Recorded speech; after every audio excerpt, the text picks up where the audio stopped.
The moment they stop needing you, they will smile at you on their way out the door. That smile is not affection. It is relief. It is the muscle in the face relaxing, because the debt has finally been paid. You spent years being agreeable, being available, being kind, and none of it purchased you a single day of security. The people who last, who are missed, who get the phone call at 2 a.m. when something falls apart. They were rarely the most liked people in the room. They were the most necessary. Everything that follows is about the difference between those two things, and why almost everyone spends their life building the wrong one. Here is the theory taught in every leadership seminar, whispered by every well-meaning parent, printed on the wall of every corporate break room. Be kind, be helpful, be easy to work with, and people will keep you close. Make yourself pleasant, and the world will make room for you. It is a beautiful theory. It is also almost exactly backwards. Pleasantness is cheap to produce and cheap to discard. A person who is only liked occupies a seat that 100 other equally pleasant people could fill. There is no scarcity in charm. Everyone can smile, remember a birthday, agree at the right moment. That is precisely the problem. When the thing you offer can be replicated by anyone, you have made yourself replaceable by definition. The moment a cheaper or more convenient version of pleasant walks through the door, you are the one smiling on the way out. What follows is not one law but four, each one a different face of the same underlying fact. Affection is managed by other people's moods, and moods do not hold weight under pressure. Necessity is managed by you, built with your own hands, and it is the only kind of standing that survives a bad season. We will take these one at a time. Each one will cost you a comfortable illusion. Each one will replace it with something sturdier. Most people never examine this distinction because their lives haven't yet forced them to. It takes a layoff, a betrayal, a season of hardship for the difference between being liked and being needed to reveal itself. And by then, the lesson usually arrives at the worst possible moment, in the middle of a crisis, rather than in the years of quiet preparation beforehand when it could have actually been useful. The purpose of what follows is to let you learn it now, deliberately, on your own terms, instead of later, at a cost you didn't choose. People do not protect what they like. They protect what they cannot function without. To understand why, stop thinking about human relationships as exchanges of feeling and start thinking about them as they actually are, underneath. Exchanges of survival value. Likability evolved as a social lubricant, a signal that you are safe to be near, unlikely to cause conflict, pleasant to share resources with in times of surplus. It is a fair weather currency. It works beautifully when nothing is at stake. But strip away the surplus, put the group under real pressure. A bad harvest, a hostile rival, a crisis at the company, and the calculus changes instantly. In scarcity, the group does not ask, who is pleasant to have around? It asks, who, if we lost them, would we be in real trouble? This is not cynicism. It is the oldest arithmetic there is. Every social animal, from the herd to the org chart, allocates loyalty according to a hidden ledger of dependency, not a public ledger of affection. You can watch it happen in real time in any company going through layoffs. The well-liked employee is often the first one let go, because letting them go costs the group nothing but a little discomfort at the goodbye party. The difficult one who happens to hold the only working knowledge of how the payroll system actually functions survives the same round of cuts without a single conversation about whether anyone likes her. Notice the asymmetry here, because it is the whole point. Affection is a public good. It is cheap precisely because it is shared. When a well-liked person leaves, the warmth they provided gets quietly redistributed among everyone who remains. The group barely notices the loss, because 10 other people absorb a small piece of it without even trying. Utility does not redistribute the same way. When the one person who understands the permitting labyrinth, the legacy codebase, the client's unspoken preferences leaves, nothing absorbs that loss. It sits there, unfilled, and every day it stays unfilled, it costs the organization something measurable. This is why the ledger of dependency always outweighs the ledger of affection the instant real pressure arrives. One is diffuse, the other is concentrated.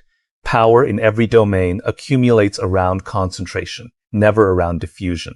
This is also why so many kind, competent, well-meaning people spend entire careers feeling invisible. They optimized for the wrong variable. They built a reputation for being nice to work with, instead of a reputation for being the one thing standing between the operation and disaster. Kindness earns you a seat at the table. Necessity earns you the table.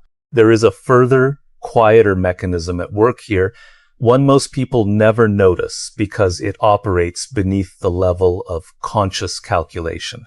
Human beings feel gratitude toward those who make them comfortable, but they feel something closer to fear, a productive, self-interested fear toward those they depend on. Gratitude fades within days. It is a soft emotion, easily displaced by the next inconvenience. Dependency fear does not fade because it is renewed every single time the dependent person is reminded, even in passing, of what would happen if the necessary person disappeared. That reminder does not need to be spoken. It only needs to be true. Picture a mid-sized architecture firm, 30 employees, one senior partner who built the place from nothing over 2 decades. There are 2 associates rising through the ranks at the same pace. Call one Daniel, the other Priya. Daniel is beloved. He remembers everyone's coffee order, smooths over tension in meetings before it can calcify into resentment, is the first to volunteer for the holiday planning committee every December. People light up when he walks into a room. Priya is respected, not particularly warm. She rarely speaks unless she has something exact to say, and when she does speak, people write it down. Over 3 years, without announcing it to anyone, she has made herself the only person in the firm who fully understands the zoning and permitting labyrinth for the firm's largest and most difficult client accounts. The tedious, unglamorous knowledge nobody else wanted to acquire, because acquiring it meant hundreds of hours reading municipal code instead of attending the kind of meetings that get you noticed. Then the recession arrives. The firm has to cut 2 positions from a leadership track of 6. In the closed-door meeting, the senior partner does not think about who has been kindest to the junior staff. He thinks about what happens to the firm's 3 largest accounts if a certain person walks out the door. Daniel, for all his warmth, is redistributable. His particular kind of charm can be approximated by 3 other associates within a month. Priya cannot be approximated. Her name is the first one crossed off the list of people who could possibly go, not because anyone loves her more, but because losing her would cost the firm actual money within the quarter. Daniel is not punished for being kind. He is simply revealed to have built nothing that could not be rebuilt without him. Priya built a dependency, quietly, one unglamorous task at a time, and dependency, when the weather turns, is the only architecture that holds. What makes this story worth pausing on is what happens in the months after. Daniel, blindsided, tells a friend over dinner that he doesn't understand it. He was the one everyone liked, the one who made the office bearable. His friend, a former operations manager at a manufacturing company, who had watched an almost identical story play out on her own floor 2 years earlier, tells him something that stays with him for a long time. Being liked buys you an invitation. It has never, in the entire history of institutions, bought anyone a permanent seat. She had watched her own department's most popular supervisor let go during a restructuring, replaced within a week by a rotation of 3 other people, splitting his duties, while the quiet engineer nobody invited to lunch was handed an entire division to run. Because he was the only one who had ever actually understood how the aging equipment on the floor worked, and the company could not afford to find that out the hard way. Stop auditioning for approval. Approval is a mood, and moods are managed by whoever is in the room last. Start building leverage instead. Become the node the system cannot root around. Identify the tedious knowledge nobody wants to own, and own it. Identify the relationship, the process, the piece of institutional memory that would cause real damage if it disappeared, and quietly, patiently, make it yours. Do not announce this. Necessity that is loudly declared invites resentment and provokes others to try to replace it out of spite. Necessity that is simply demonstrated again and again under real pressure becomes undeniable without a word spoken in its own defense. Once you understand that leverage matters more than affection, a second and more uncomfortable question arrives. How present should you actually make yourself? The instinct, once you decide to become useful, is to prove it constantly, to answer every message within minutes, to be available at all hours, to say yes before the request has finished being spoken. Surely the reasoning goes, if being needed is the goal, then being reachable at every moment is the fastest way to prove you are needed. This instinct is almost entirely wrong, and it fails for a reason that has nothing to do with laziness or boundaries. It fails because of what constant availability actually communicates about your value. The one who is easiest to reach is the first one forgotten. Human beings do not calculate value by asking, "How good is this?" in isolation. They calculate it by asking, often without realizing it, "How hard would this be to lose?" Anything that is always there, instantly, without friction, gets filed by the mind into the same category as air and tap water. Essential in the abstract, invisible in the particular. You do not think about the water pressure in your house until the day it fails. You do not think about the colleague who replies in 90 seconds until the day they stop replying at all, and by then, the habit of not noticing them has already calcified. Scarcity is not a trick. It is a signal the mind is built to read. A resource that is difficult to obtain gets weighted as more valuable than an identical resource that is trivially obtained, even when the underlying thing is exactly the same. This is why the advisor who takes 2 days to respond and responds with precision is often trusted more than the one who responds in 10 minutes with something adequate. The delay itself becomes evidence. This person's time is being spent on something, therefore their attention, when it arrives, must be worth having. The person who is always instantly available is silently teaching everyone around them a lesson they didn't intend to teach, that their time has no competing claims on it, and therefore no real price. There is a second layer to this, and it is the one people find hardest to accept, because it sounds almost unkind, stated plainly. Constant availability does not just fail to build value, it actively destroys the perception of it, at a compounding rate. Each instant response trains the recipient's brain a little further to expect the next one just as fast, which means the bar for what counts as reasonable keeps sinking, which means the eventual moment you are unavailable, sick, overwhelmed, attending to something else entirely, no longer registers as a boundary. It registers as a failure. You have taught them, through your own overcorrection, that your availability was never a choice you were making, and so its absence feels less like a limit and more like a broken promise. Scarcity, by contrast, sets the expectation correctly from the very first interaction.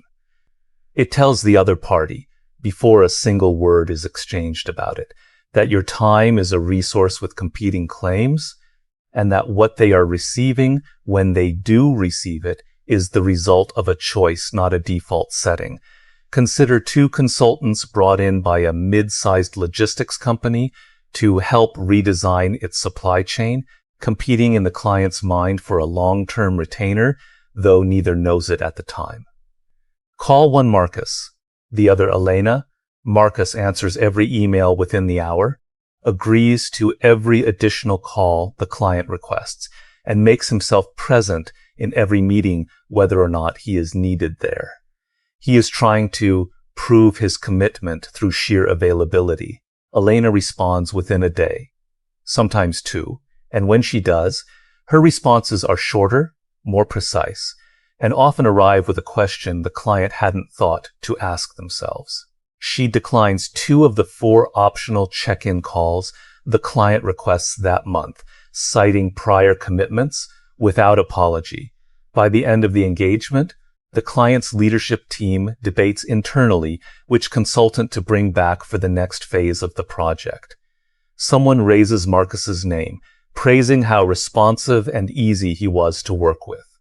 Someone else, almost as an afterthought, mentions that they're not entirely sure what unique judgment Marcus actually brought to the table beyond being present.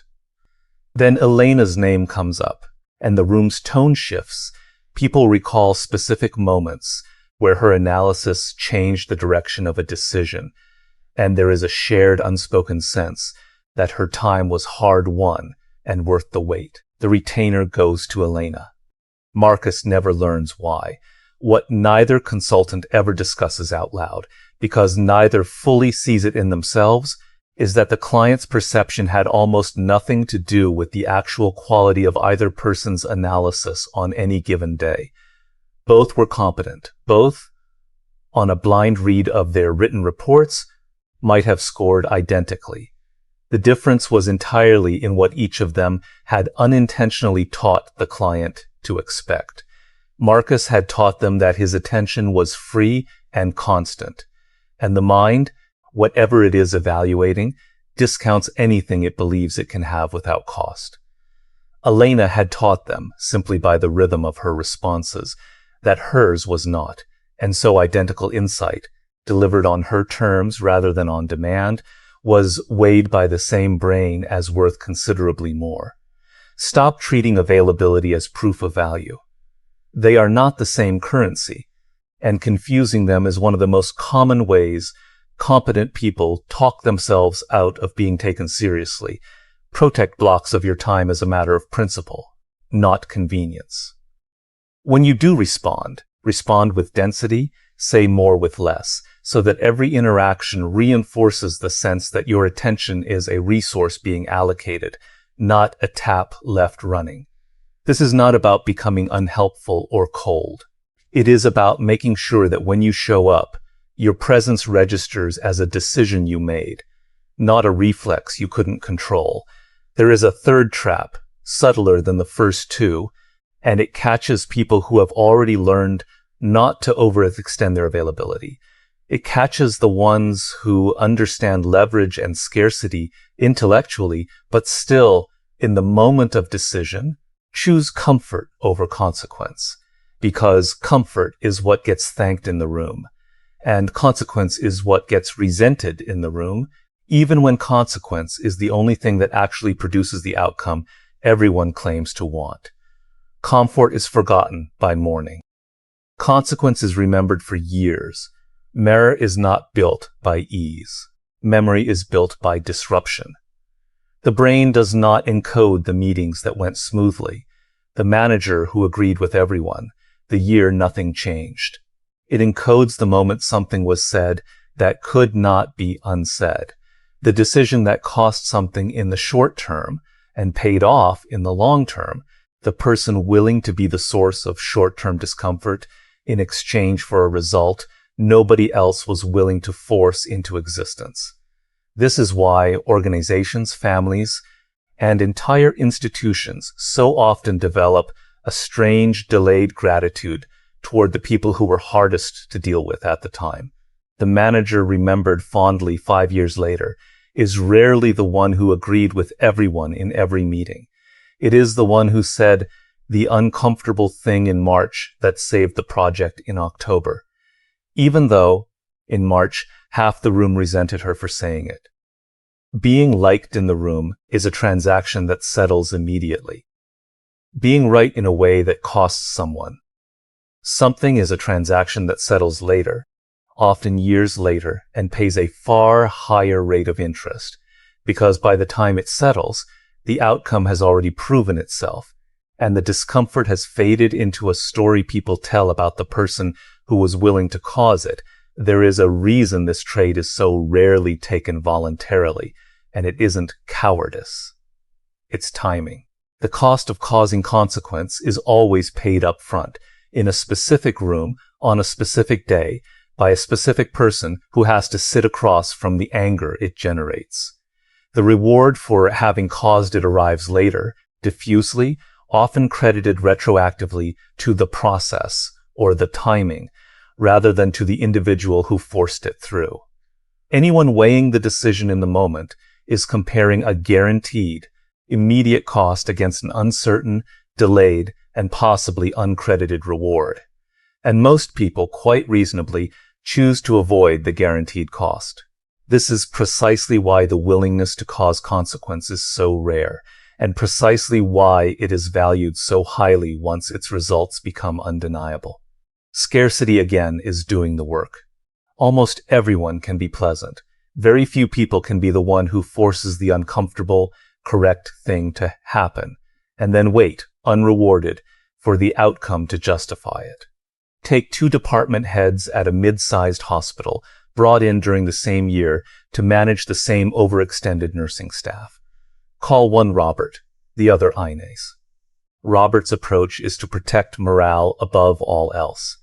When the staff pushes back on a new scheduling system that would reduce burnout, but requires a difficult 6-week transition, he defers to their discomfort and quietly shelves the change. He is popular. The staff speaks well of him in every survey. 2 years later, burnout rates have not improved, turnover is high, and the hospital is still cycling through the same unresolved problem one Robert never forced through. Inez takes the opposite approach with a different problem the same year. An antiquated intake process that everyone privately hates, but no one wants to be the one to overhaul. Because overhauling it means 6 weeks of real friction, retraining, and complaints. Inez forces it through anyway, over open resistance, absorbing genuine anger from staff who feel unheard in the moment. For 2 months, she is the person people complain about in the break room. But the new process cuts patient wait times dramatically and reduces the exact category of errors that had been quietly damaging outcomes for years.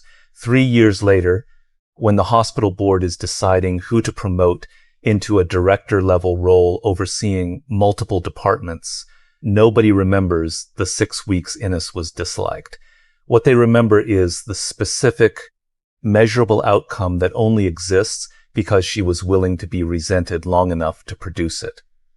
Robert, still well-liked, is passed over, not out of malice, but because the board, without quite naming it, understands that his tenure has produced comfort and little else.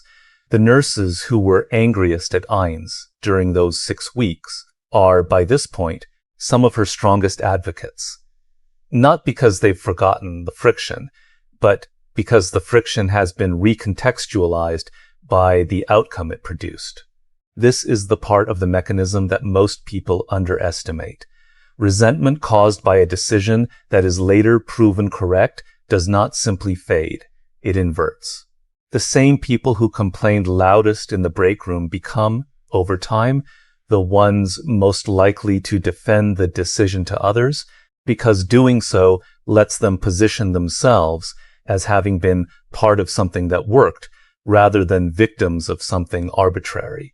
Robert never gets this kind of retroactive advocacy because he never gave anyone a hard decision to eventually be vindicated by stop optimizing for how a decision will be received in the room where you make it. Start optimizing for what will be true a year after the room has forgotten the argument. When you are certain that a difficult, resisted decision is the correct one, make it anyway, and accept the short-term cost of being disliked for it. The discomfort you absorb today is not a debt. It is the deposit on a form of trust that cannot be built any other way. The trust that you will do the necessary thing even when it is not the popular one. This does not mean manufacturing conflict for its own sake or mistaking stubbornness for conviction. It means refusing to let the temperature of the room in the present moment override your judgment about what the outcome will look like once the room has moved on. There is a final trap, and it is the cruelest one, because it catches people who have done everything right. They built leverage. They mastered scarcity. They were willing to be disliked for the sake of a good outcome. And then, having solved the problem that made them indispensable, they made the fatal assumption that indispensability, once earned, is permanent. It never is. You are needed for exactly as long as the problem exists. The moment it is solved, so are you. Unless you have already become the kind of person who can find the next one. Necessity is not a trait.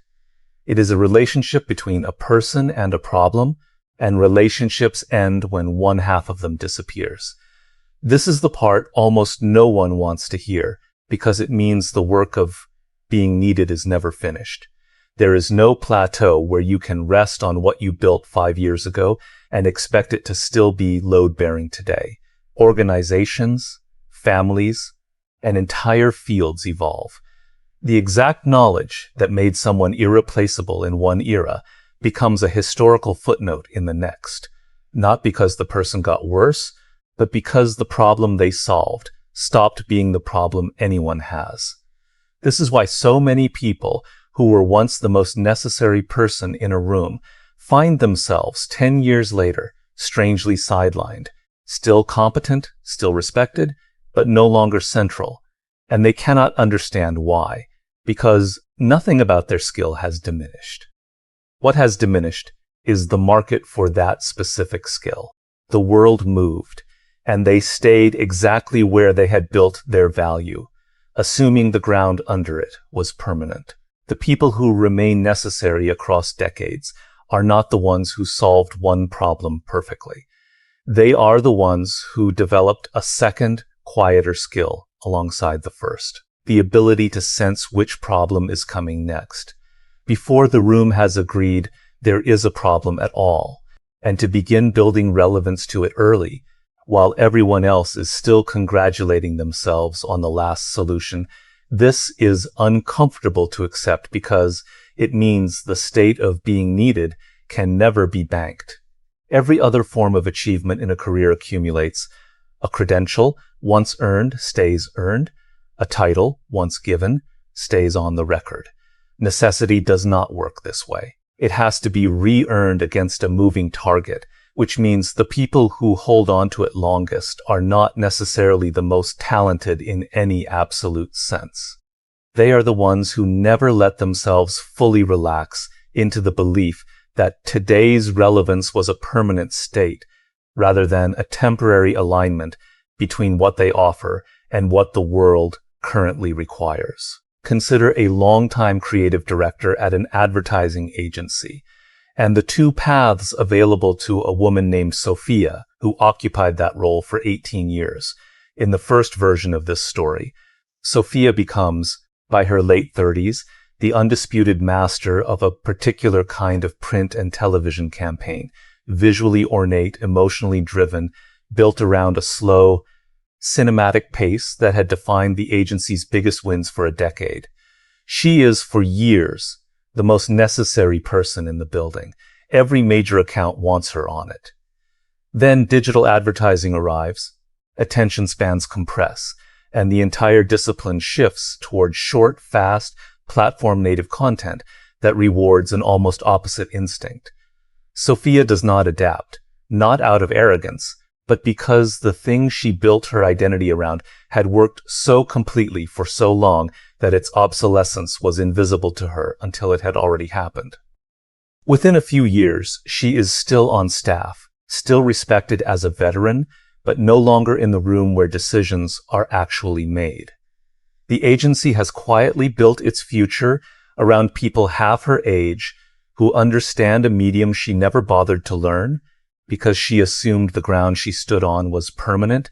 In the second version, Sophia notices the shift roughly 2 years before it becomes undeniable to everyone else. She starts spending her evenings learning the mechanics of the new format, not because anyone asked her to, and not abandoning the discipline that made her valuable, but layering the new skill on top of the old one. By the time the shift becomes obvious to the rest of the agency, she is already fluent in both languages, the old cinematic instinct and the new compressed one. And she becomes the only person in the building who can translate between the two for clients who need both. She remains necessary for another 15 years, not because she refused to change, but because she made herself the one person who saw the change coming and moved toward it before it arrived. The difference between these two versions of the same woman is not talent. It is the willingness to treat her own necessity as something that had to be rebuilt, not something that, once earned, could simply be maintained.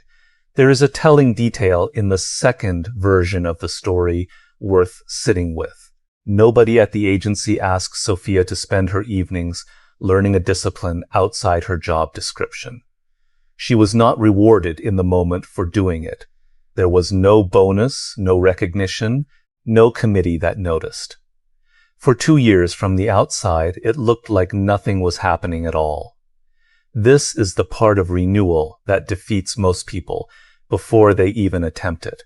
The investment has to be made well before there is any external signal that it is necessary, which means it has to be sustained on nothing but the maker's own judgment that the ground is shifting. By the time the shift is visible enough for everyone else to see it, the window to prepare for it without cost has already closed. The people who renew their own necessity successfully are, almost without exception, the ones willing to work on faith in a future that has not yet arrived, guided by nothing more than the discomfort of noticing something is changing before anyone hands them permission to act on it. Do not mistake the problem you solved yesterday for a permanent asset.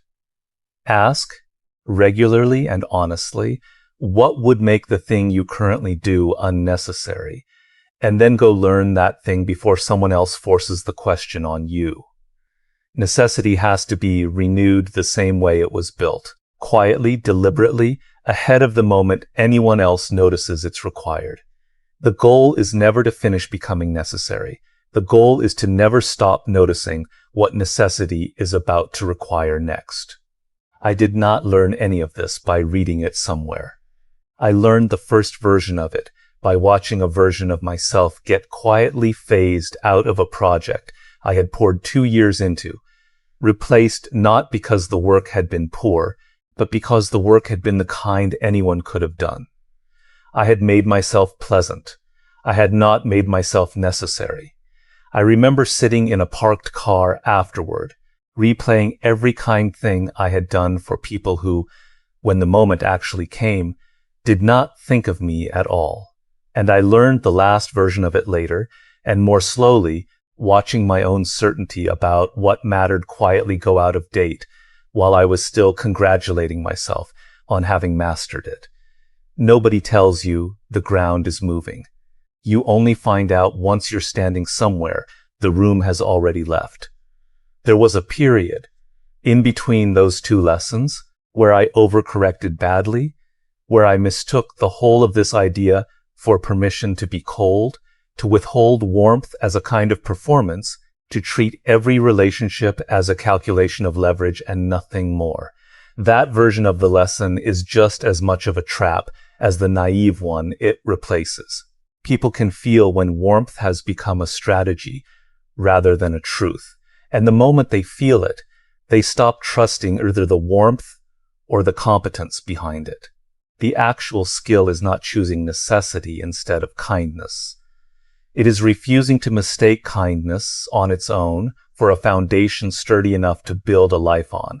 These are not comfortable lessons. They were not comfortable to learn, and they are not comfortable to say out loud, because They ask you to give up something most people never examine. The belief that being good and being kind will, on their own, be recognized and rewarded. They will not be. Not because the world is cruel, but because the world is busy, and it only remembers, in the moment that matters, what it cannot function without. Every era rewards a different kind of person, but underneath every era, the ledger is the same. Nobody erects a monument to the one they merely liked.